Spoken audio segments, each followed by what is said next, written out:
based on the projects that you've been a part of and the customers that you've advised, what are the most important things that organizations who are planning to move to Employee Central Payroll need to plan for and or do? And what are the best practices you've seen or tools that you find are indispensable to that migration project? Yeah, that's actually a very good question, because I've worked with net new to SAP, so they had very little they were bringing across, obviously, but more of on-premise customers now moving over to Employee Central Payroll.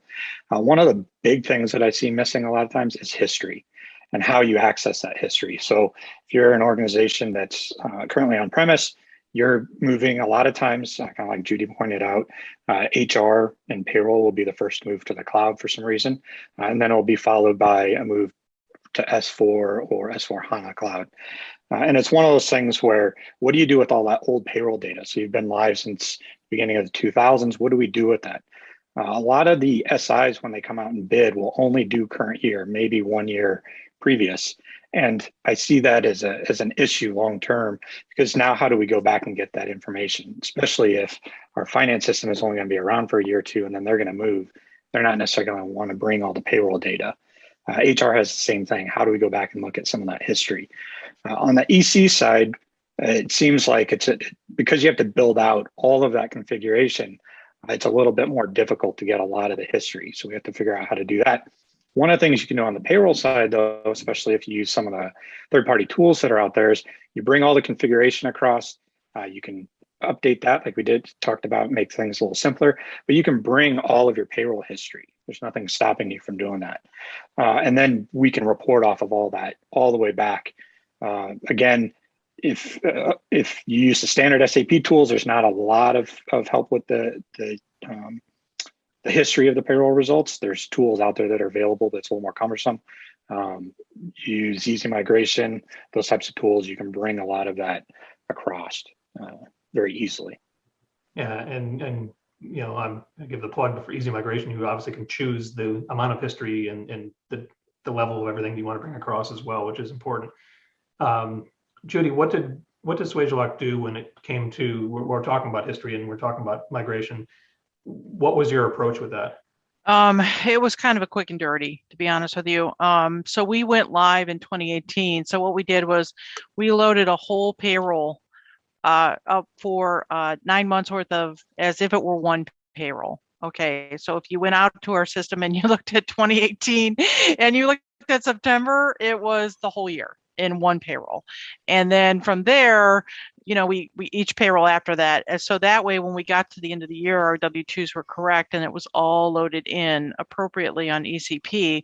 So we had it all. You just needed to be careful, because the way we stored our data was really Excel sheets, which is kind of an awful and embarrassing thing to say, but that was what we decided to do. And so you need to be careful when you go back to that Excel that you don't run any kind of W-2 on 2018, because that did not include the last couple months of the year. So if you wanted a 2018, you had to make sure you were on the new system to do that. So I felt like we were kind of slapping it in and getting it there. Can we access it? Yes, we can. It's not ideal. And certainly it would have been an awesome thing to have it all there in our payroll system in the past, in the new system. But we flop back and forth between those files and our current system. We really don't get a lot of demand for those old files, you know, so it's been a few years since we've been live. So we really don't have to go back to those too often unless we get maybe a subpoena or something like that. So for the most, we've lost Judy again. She may have cut out there. You know, it's interesting. She mentioned you kind of went away for a second, Judy. It looks like you're back. Oh, okay. Did you hear anything that I said there? Yeah, after subpoena, we kind of lost you. Oh, okay. So yeah, so we don't really go back to it too often. So we pretty much stay with our current system, but we do have access to it if we need to from a legal standpoint. But I mean, our policies pretty much don't keep it after 7 years anyway. So eventually it's not going to be that useful for us. Yeah. And there's usually that threshold from a compliance perspective that customers have, but it's something you've got to take into consideration when you're doing this project is, what is that threshold? What do you need to have? And how are you going to access that data if you if you get that subpoena that you mentioned, you know, that.